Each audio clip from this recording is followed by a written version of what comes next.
भारत में संविधान सभा का गठन अंग्रेजों द्वारा गठित कैबिनेट मिशन की अनुशंसा पे किया गया। भारत में कैबिनेट मिशन 1946 में भारत आया और इसी के अनुशंसा पे जुलाई 1946 में संविधान सभा बनकर तैयार हो गया। इस संविधान सभा का मुख्य उद्देश्य था कि देश के लिए एक ऐसा संविधान सभा तैयार करना जो कि देश के प्रशासनिक व्यवस्था को इस प्रकार विधिवत रूप से चलाए ताकि देश में चिरकाल तक अराजकता की स्थिति उत्पन्न न हो, जिसके कारण संविधान बनाने के लिए बहुत सारे बैठक किए गए। संविधान सभा का प्रथम फर्स्ट बैठक जो है 9 दिसंबर 1946 को किया गया। 9 दिसंबर 1946 में संविधान का प्रथम बैठक हुआ। देखिए, भारत में कैबिनेट मिशन 1946 में आया, जुलाई में संविधान सभा का गठन हो गया और इसी संविधान सभा का बैठक जो है पहला बैठक जुलाई में गठन हुआ और पहला बैठक 9 दिसंबर 1946 को आयोजित किया गया।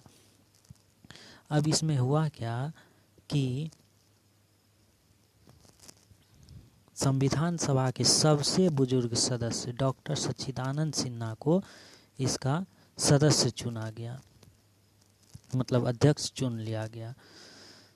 संविधान सभा में सबसे बुजुर्ग सदस्य डॉक्टर सच्चिदानंद सिन्हा को इसका अध्यक्ष चुना गया, जो कि अस्थायी रूप से चुना गया। लेकिन मुस्लिम लीग ने इस पर बैठक का बहिष्कार किया। मुस्लिम लीग क्या किया, इस बैठक का बहिष्कार किया गया। यहाँ क्या बोले हम, डॉक्टर सच्चिदानंद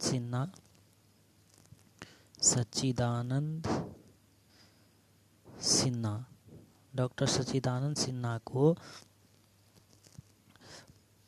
संविधान सभा का पहला जो बैठक हुआ था 9 दिसंबर 1946 को, उसमें डॉक्टर सच्चिदानंद सिन्हा को अस्थायी रूप से अध्यक्ष चुन लिया गया।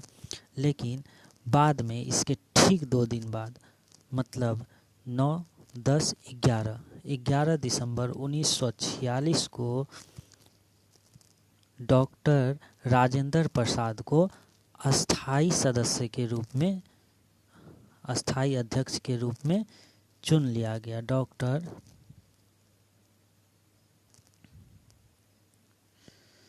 राजेंद्र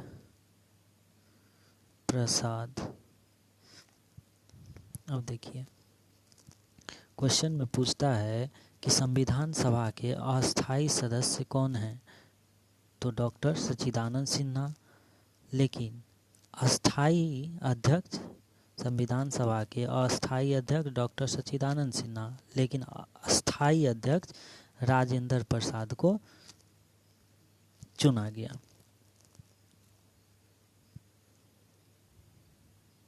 देखिए, इसके फिर 2 दिन बाद, मतलब देखिए 9 दिसंबर को संविधान सभा का पहला बैठक आयोजित किया गया, जिसमें अस्थायी अध्यक्ष सच्चिदानंद सिन्हा को चुन लिया गया। उसके बाद ठीक इसके 2 दिन बाद 11 दिसंबर को दूसरा सभा बैठा। संविधान सभा का दूसरा बैठक 11 दिसंबर को बैठाया गया, जिसमें अस्थायी अध्यक्ष के रूप में डॉक्टर राजेंद्र प्रसाद को चुना गया। फिर इसके बाद 2 दिन बाद, मतलब 13 दिसंबर को, ये सब 1946 में काम हो रहा है, 1946 में ये सब काम हो रहा है। 13 दिसंबर को जवाहरलाल नेहरू ने संविधान सभा में एक उद्देश्य प्रस्ताव रखा कि हमारा संविधान कैसे बनना चाहिए। किसके द्वारा उद्देश्य प्रस्ताव किसके द्वारा रखा गया, जवाहरलाल नेहरू के द्वारा। जवाहरलाल के द्वारा 1946 ईस्वी में 13 दिसंबर को संविधान के सभा के तीसरे बैठक में एक प्रस्ताव पारित किया गया, जिसे उद्देशिका प्रस्ताव के रूप में लाया गया और जिसमें ये कहा गया कि हमारा संविधान कैसा बनना चाहिए, इसका स्ट्रक्चर कैसा होना चाहिए, इसका ढांचा कैसा होना चाहिए, इन सभी बातों पर विशेष बल दिया गया। डॉक्टर जवाहरलाल नेहरू के द्वारा लाया गया उद्देश्य प्रस्ताव जो है 22 जनवरी, देखिए 13 दिसंबर को उद्देश्य का प्रस्ताव लाया गया, इसके बाद 22 जनवरी 1946 था, 13 दिसंबर 1946, अब 22 जनवरी 1947 हो जाएगा। 22 जनवरी 1947 को इस उद्देशिका प्रस्ताव को पारित कर दिया गया। डॉक्टर जवाहरलाल नेहरू द्वारा लाया गया उद्देशिका प्रस्ताव को 22 जनवरी 1947 को अब पारित कर दिया गया है। संविधान बनाने की प्रक्रिया शुरू हो गया। यही उद्देश्य प्रस्ताव बाद में आगे चलकर मतलब जवाहरलाल नेहरू द्वारा जो उद्देशिका प्रस्ताव संविधान सभा में 13 दिसंबर 1946 को लाया गया था, उसको 22 जनवरी 1947 को पारित कर दिया गया और यही उद्देशिका प्रस्ताव आगे चलकर भारतीय संविधान में प्रस्तावना के रूप में जाना गया।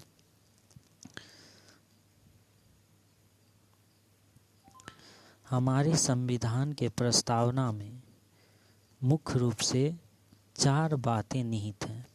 पहला तो संविधान के स्रोत,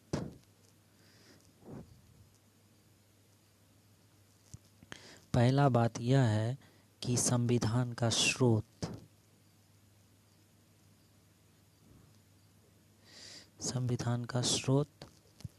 दूसरा इसका स्वरूप के बारे में बताता है, स्वरूप, तीसरा बात बताता है उद्देश्य, हमारे संविधान के उद्देश्य क्या हैं, और चौथा डेट, कब संविधान बनकर तैयार हुआ। अब देखिए प्रस्तावना में सबसे पहले स्रोत, मतलब प्रस्तावना का स्रोत संविधान का, यह प्रस्तावना एक तरह से संविधान का आईना है। संविधान का स्रोत क्या है, स्वरूप क्या है, उद्देश्य क्या है और संविधान कब तैयार हुआ। देखिए हम जब प्रस्तावना पढ़ते हैं उसमें सबसे पहले आता है हम भारत के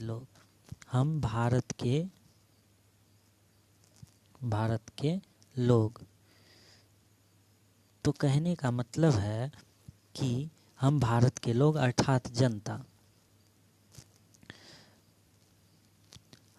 हमारे संविधान में सर्वोच्च संविधान है, कहने का मतलब हमारे देश में, भारत में सर्वोच्च संविधान है, लेकिन इस संविधान को शक्ति हम भारत के लोग द्वारा अर्थात जनता के द्वारा प्राप्त होता है।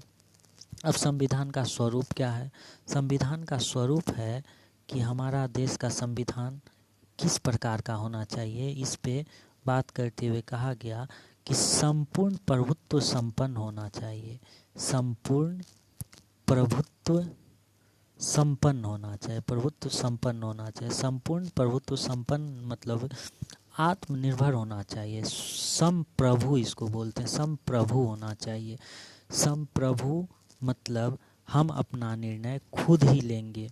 फिर दूसरा बात यह कहा गया है कि समाजवादी होना चाहिए। समाजवादी का अर्थ है कि अवसर की समानता, सभी को समान रूप से अवसर मिलना चाहिए। पंथ निरपेक्षता, तीसरा है पंथ निरपेक्षता कि हमारे देश का कोई भी धर्म नहीं होगा, अर्थात पंथ नहीं होगा। ध्यान देना है यहाँ कि प्रस्तावना में धर्म के बारे में नहीं लिखा गया है, धर्म निरपेक्षता का उल्लेख नहीं है, पंथ निरपेक्षता का उल्लेख है। उसके बाद आता है लोकतांत्रिक, फिर है गणराज्य। लोकतांत्रिक, फिर गणराज्य। गणराज्य का अर्थ होता है कि ऐसी शासन व्यवस्था जिसमें संवैधानिक प्रमुख जनता के द्वारा चुना जाता हो। भारत में संवैधानिक प्रमुख राष्ट्रपति हैं और राष्ट्रपति इनडायरेक्ट रूप से जनता के द्वारा चुना जाता है। इसलिए भारत एक गणतांत्रिक लोकतंत्र है। गणतांत्रिक लोकतंत्र है कहने का मतलब यहाँ का संवैधानिक प्रमुख जनता के द्वारा चुना जाता है। अब इसका उद्देश्य क्या है? संविधान का उद्देश्य है न्याय। न्याय किस आधार पे? न्याय दिलाना है संविधान का उद्देश्य। किस आधार पे? सामाजिक, आर्थिक तथा राजनीतिक स्तर पर। याद रखिएगा दोस्तों, न्याय जो मिलना चाहिए,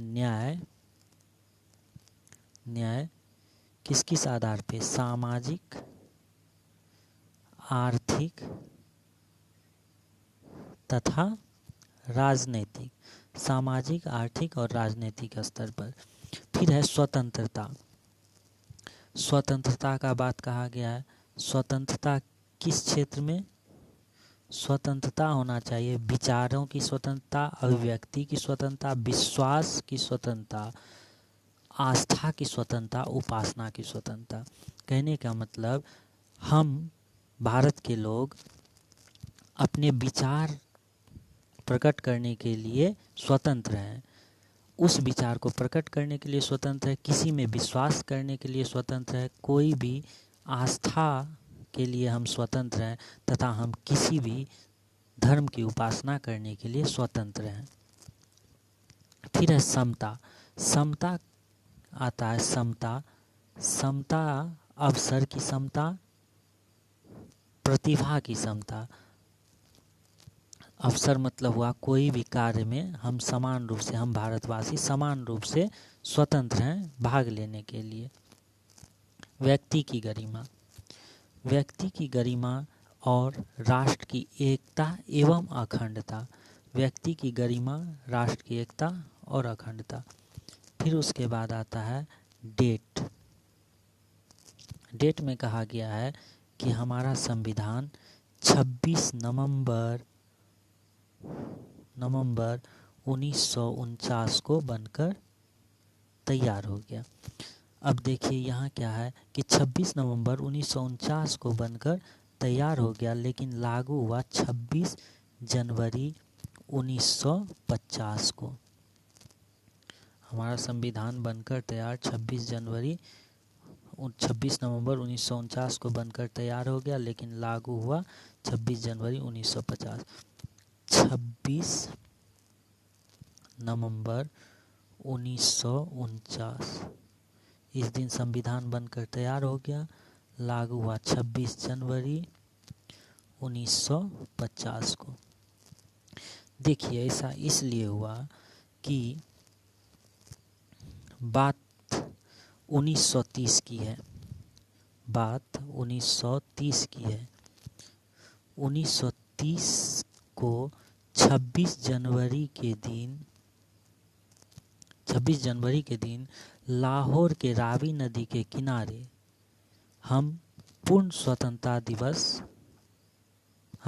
स्वतंत्रता दिवस मनाया था तथा कस्में खाई थी कि भारत को आज़ादी दिलाकर रहेंगे, जिसके कारण उस दिन से 1930 से 26 जनवरी भारतीय इतिहास के लिए एक बहुत ही महत्वपूर्ण दिन था और हर 26 जनवरी को स्वतंत्रता दिवस के रूप में मनाया जाता था।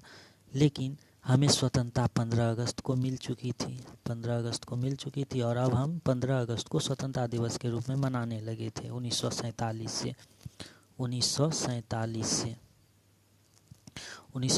से हम 15 अगस्त को स्वतंत्रता दिवस मनाने लगे थे। लेकिन संविधान बनकर तैयार हो गया 26 नवंबर 1949 को। अब 26 नवंबर 1949 को जब संविधान बनकर तैयार हो गया और 26 जनवरी खाली गुजरने लगा, तो हमारे लीडर्स लोगों ने मिलकर यह तय किया कि हम जो है संविधान को प्रभावी रूप से लागू 26 जनवरी को करेंगे तथा इस संविधान को 26 जनवरी के दिन प्रभावी रूप से लागू कर दिया गया और तब से 26 जनवरी को गणतंत्रता दिवस के रूप में मनाया जाता है। 26 जनवरी को गणतंत्रता दिवस के रूप में मनाया जाता है। 26 नवंबर को जब संविधान बनकर तैयार हो गया तो इसे संविधान दिवस के रूप में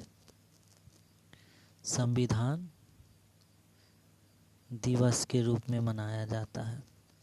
26 नवंबर को संविधान दिवस के रूप में मनाया जाता है, 15 अगस्त को स्वतंत्रता दिवस के रूप में मनाया जाता है और 26 जनवरी गणतंत्रता दिवस के रूप में मनाया जाता है। अब देखिए दोस्तों, हम यहाँ बात किए थे प्रस्तावना के बारे में। हमारा संविधान के प्रस्तावना के बारे में कुछ महत्वपूर्ण बात हम कर लेते हैं कि हमारे संविधान को शक्ति जनता से मिलती है। उसके बाद एक है पंथ निरपेक्ष, लोकतांत्रिक और अखंडता। पंथ निरपेक्ष, लोकतांत्रिक और अखंडता, ये 3 शब्द भारतीय संविधान की प्रस्तावना में बाद में जोड़े गए थे। प्रस्तावना की भाषा को ऑस्ट्रेलिया के संविधान से लिया गया है।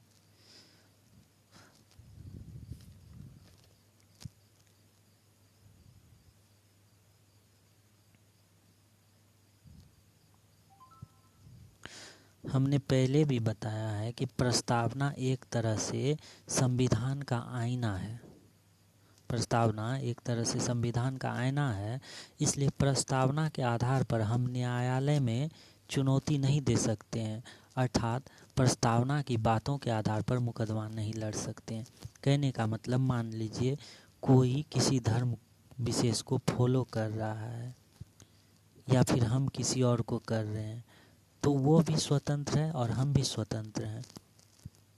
दोनों धर्म फॉलो करने के लिए वो भी स्वतंत्र है, हम भी स्वतंत्र हैं। हम इसको बाध नहीं कर सकते हैं और इस बात को लेकर हम कोर्ट नहीं जा सकते हैं कि वह इस धर्म को, विशेष धर्म को नहीं मान रहा है। इसलिए इसे जो है प्रस्तावना को संविधान का अंग है अथवा नहीं है, इस बात को लेकर 2 केस सामने आया। पहला था बेरुबारी संघवाद। बेरुबारी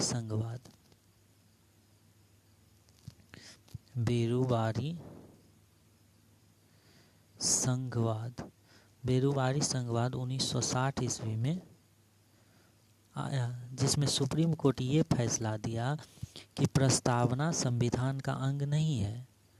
सुप्रीम कोर्ट बोला प्रस्तावना संविधान का अंग नहीं है, अतः इसमें संशोधन भी नहीं किया जा सकता है। जब संविधान का अंग नहीं है तो इसमें संशोधन भी नहीं किया जा सकता है। ऐसा बेरुबारी संघवाद में कहा गया था सुप्रीम कोर्ट के द्वारा 1960 ईस्वी में। फिर आगे चलकर 1960 के 13 साल बाद 1973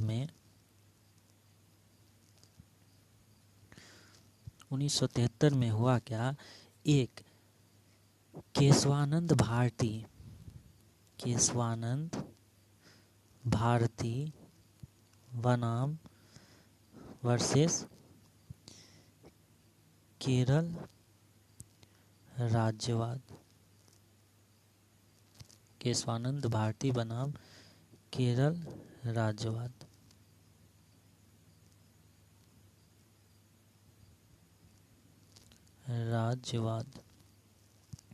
यह जो है बेरुबारी समिति के ठीक 13 साल बाद 1973 में आया, यह केस सामने आया। इस केस के बाद सुप्रीम कोर्ट ने यह फैसला सुनाया कि प्रस्तावना संविधान का ही भाग है। प्रस्तावना संविधान का भाग है तथा इसमें संशोधन किया जा सकता है। संविधान प्रस्तावना का भाग है और इसमें संशोधन किया जा सकता है। 1973 में ऐसा सुप्रीम कोर्ट ने निर्णय सुनाया और ठीक इसके 3 साल बाद, कहने का मतलब 1976 में 42वें संविधान संशोधन के द्वारा प्रस्तावना में पहली बार संशोधन हुआ 1976 में 42वें संविधान के संशोधन के तहत, और इसमें 3 नए शब्द जोड़े गए: समाजवादी, पंथ निरपेक्ष तथा अखंडता। पहला था समाजवादी,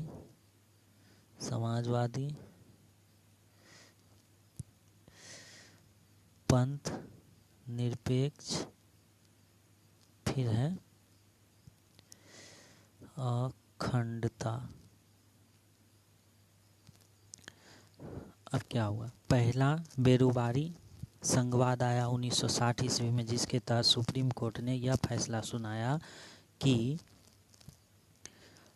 प्रस्तावना जो है संविधान का अंग नहीं है तथा इसमें संशोधन भी नहीं किया जा सकता है। लेकिन उसके 13 साल बाद 1973 ईस्वी में केशवानंद भारती बनाम केरल राजवाद 1973 में आया, जिसके तहत सुप्रीम कोर्ट ने यह फैसला सुनाया कि प्रस्तावना संविधान का भाग है और इसमें संशोधन भी कर सकते हैं, जिसके तहत इसके 3 साल बाद 1976 में 42वां संविधान संशोधन हुआ और जिसके तहत प्रस्तावना में पहली बार संशोधन किया गया। प्रस्तावना में पहली बार संशोधन 42वें संविधान के द्वारा किया गया। और ध्यान रहे दोस्तों कि संविधान में प्रस्तावना में जो संशोधन हुआ वह केवल एक ही बार हुआ, वो भी 42वें संविधान संशोधन के तहत, जिसके तहत समाजवादी, पंथ निरपेक्ष और अखंडता शब्द को जोड़ा गया। यहाँ ये ध्यान दीजिएगा कि धर्मनिरपेक्ष नहीं, पंथ निरपेक्ष को जोड़ा गया। याद रखिएगा, पंथ निरपेक्ष को जोड़ा गया।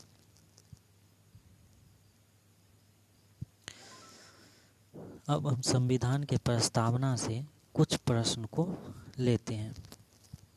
जैसे कहा जाता है कि संविधान की कुंजी किसे कहा जाता है? संविधान की कुंजी किसे कहा जाता है? तो प्रस्तावना को संविधान की कुंजी कहते हैं। संविधान को कुंजी प्रस्तावना को कहते हैं। मौलिक अधिकार भाग 3 में वर्णित है। भाग 3 में मौलिक अधिकार वर्णित है, जिसको मैग्ना कार्टा कहते हैं। मैग्ना कार्टा कहते हैं। यह मैग्ना कार्टा शब्द ब्रिटेन से आया है। सबसे पहली बार ब्रिटेन में राजशाहियों द्वारा उनके मजदूरों को एक अधिकार पत्र दिए गए थे, जिनमें उनके कुछ अधिकार निहित थे, जिसके कारण उस अधिकार पत्र को मैग्ना कार्टा नाम दिया गया। और तब से अगर जनता का अधिकार का बात हो तो वहाँ मैग्ना कार्टा का शब्द का प्रयोग किया जाता है। अब देखिए, प्रस्तावना को संविधान का आत्मा भी कहा जाता है। अगर पूछे कि डॉक्टर भीमराव अंबेडकर ने संविधान की आत्मा किसे कहा, तो राज्य के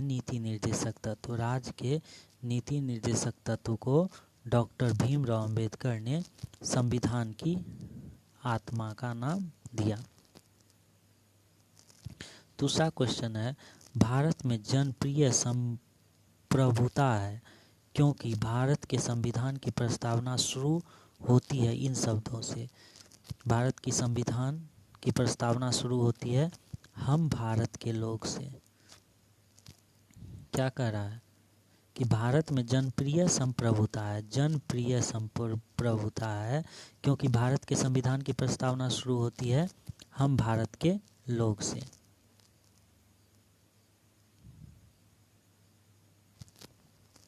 तीसरा क्वेश्चन है, संविधान के अंतर्गत भारतीय लोकतंत्र के आदर्शों को हम कहाँ देख सकते हैं? संविधान के अंतर्गत भारतीय लोकतंत्र के आदर्शों को क्या करा है, भारतीय लोकतंत्र जो है इसके आदर्शों को हम कहाँ देख सकते हैं। ऑप्शन है भाग 1 प्रस्तावना, भाग 3, भाग 4। आंसर होगा प्रस्तावना, क्योंकि हम बताए हैं अभी तुरंत कि प्रस्तावना जो है भारतीय संविधान के एक आईना के रूप में है। मतलब भारतीय संविधान में क्या क्या निहित है, प्रस्तावना से हमको इस बात का पता चल जाता है। भाग 1 में राज्य एवं उसके क्षेत्र के बारे में वर्णित है। भाग 3 जो है मौलिक अधिकार है, जिसको मैग्ना कार्टा भी कहा जाता है, मैग्ना कार्टा। भाग 4 में राज्य के नीति निर्देशक तत्व वर्णित है, और भाग 4 क में मौलिक कर्तव्य निहित है, मौलिक कर्तव्य। उसके बाद क्वेश्चन नंबर 4 है, भारत की संप्रभुता किसमें निहित है। अब देखिए, अभी तुरंत बताएं कि भारत में सर्वोच्च संविधान है, लेकिन उस संविधान को शक्ति किससे मिलती है, भारत की जनता से।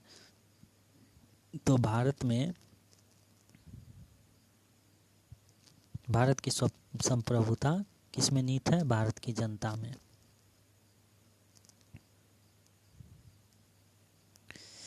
अब क्वेश्चन नंबर 5 कह रहा है, भारतीय संविधान की प्रस्तावना में देश का कौन सा नाम उल्लेखित है। भारतीय संविधान की प्रस्तावना में देश का कौन सा नाम उल्लेखित है, हम भारत के लोग, we the people of India. हम भारत के लोग, और इंग्लिश में क्या है ये preamble, we the people of India. मतलब भारत अथवा इंडिया, भारत और इंडिया। भारतीय संविधान की प्रस्तावना में देश का कौन कौन सा नाम उल्लेखित है, भारत और इंडिया। फिर कह रहा है, संविधान के उद्देशिका या प्रस्तावना का संशोधन कितनी बार किया गया है। अभी तुरंत बताएं कि संविधान की उद्देशिका या प्रस्तावना का संशोधन कितनी बार किया गया है, केवल एक बार, केवल एक बार। यह केवल एक बार कब, 1976 के 42वें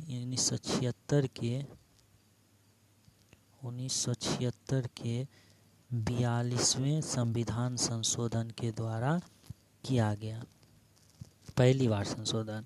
और 1973 में केशवानंद भारती बनाम केरल राजवाद आया था, जिसके तहत प्रस्तावना को संविधान का अंग बताया एवं इसमें संशोधन किया जा सकता है, ऐसा जजमेंट सुप्रीम कोर्ट ने दिया। फिर 7वां क्वेश्चन है, भारतीय संविधान की प्रस्तावना में परिवर्तन किस संशोधन अधिनियम में किए गए थे। भारतीय संविधान की प्रस्तावना में परिवर्तन किस संशोधन अधिनियम में किए गए थे। इससे पहले वाले भी क्वेश्चन में हमने बताया है कि 42वें संविधान संशोधन 1976 के तहत। फिर कह रहा है, भारत के संविधान की प्रस्तावना में समाजवादी, धर्मनिरपेक्ष एवं एकता और अखंडता शब्दों को किस संशोधन द्वारा जोड़ा गया। क्या कह रहा है, समाजवादी, धर्मनिरपेक्ष, एकता और अखंडता, ये दोनों एक शब्द है, एकता और अखंडता।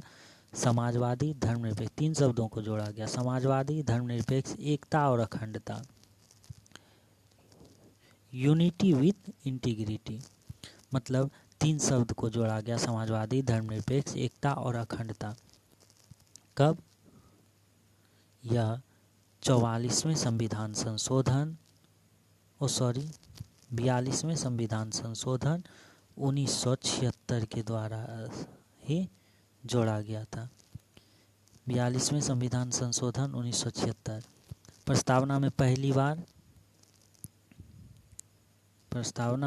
बार संशोधन 1976 में 42वें संविधान संशोधन में हुआ था, और इसी संविधान संशोधन में इन तीनों शब्दों को जोड़ा गया, धर्मनिरपेक्ष, एकता और अखंडता।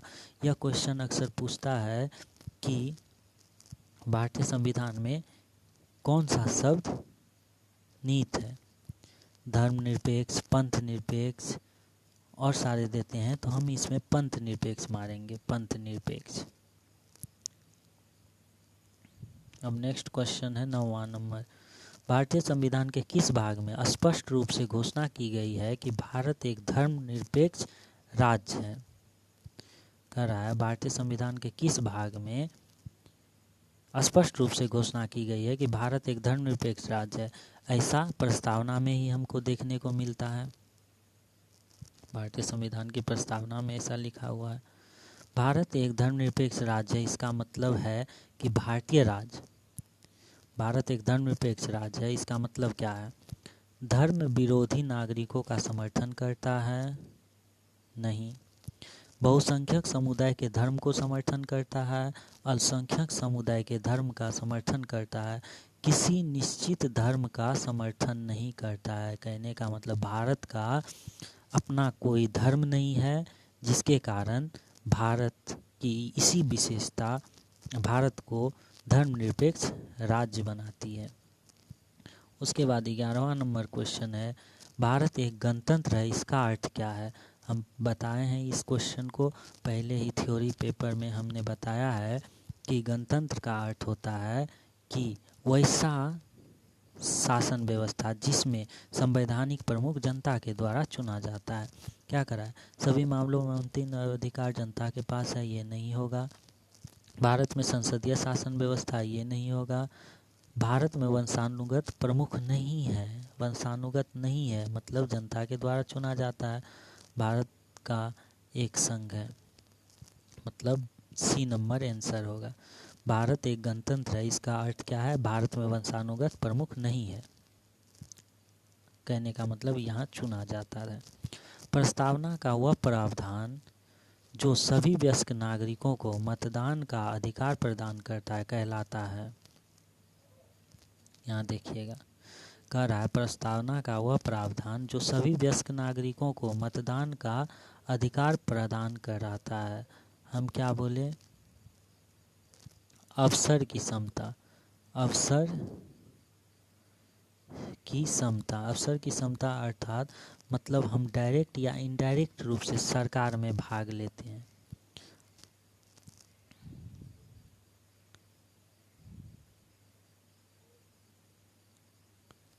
प्रजातंत्र कहलाता है।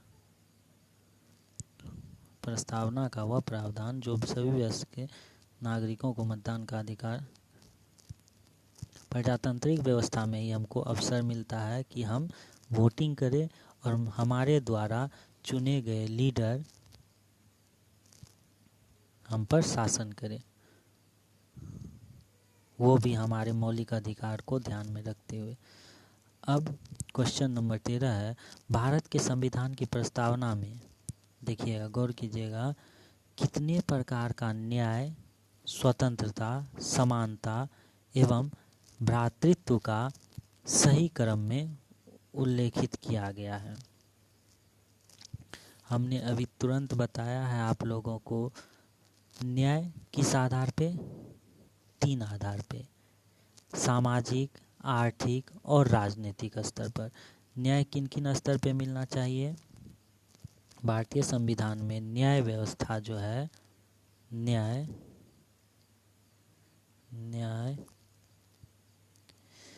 सामाजिक होना चाहिए, सामाजिक। दूसरा है आर्थिक, फिर तीसरा है राजनीतिक। सामाजिक, आर्थिक और राजनीतिक न्याय 3 प्रकार, ये तीसरा हो गया। दूसरा क्या है? स्वतंत्रता, समानता, स्वतंत्रता, समानता।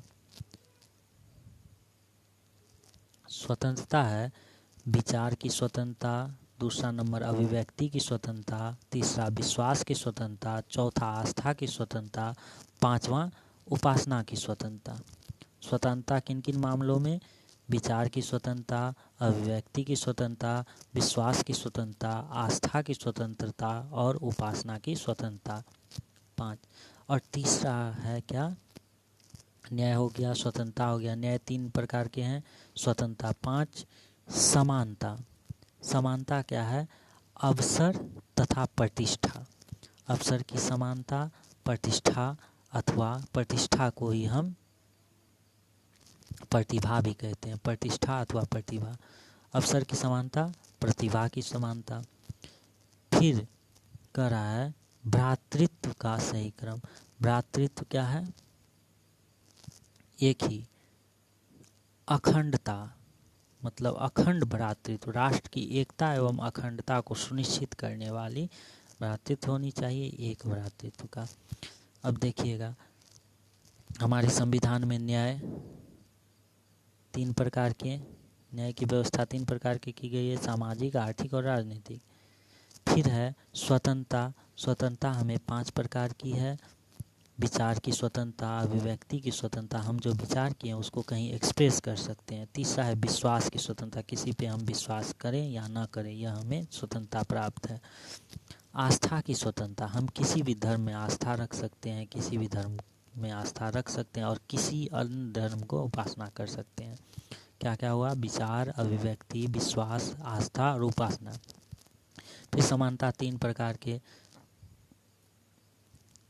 अवसर की समानता, मतलब समता 3 प्रकार के, अवसर की और प्रतिभा की।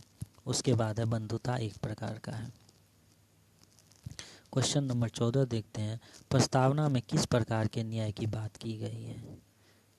अभी तुरंत बताएं, प्रस्तावना में किस प्रकार की न्याय? सामाजिक, आर्थिक एवं राजनीतिक न्याय की बात कही गई है। Question number 15। क्वेश्चन नंबर 15 है, निम्नलिखित में से किस बात में सर्वोच्च न्यायालय ने संविधान के मूल ढांचे का सिद्धांत प्रतिपादित किया? मूल ढांचे का सिद्धांत प्रतिपादित किया। हम क्या बताएं? केशवानंद भारती बनाम केरल राजवाद। केशवानंद भारती बनाम केरल राजवाद, यह आया था 1973 में, जिसके ठीक 3 साल बाद 1976 में 42वें संविधान संशोधन हुआ, जिसके तहत हमारे भारतीय संविधान में संविधान की प्रस्तावना में संशोधन किया गया।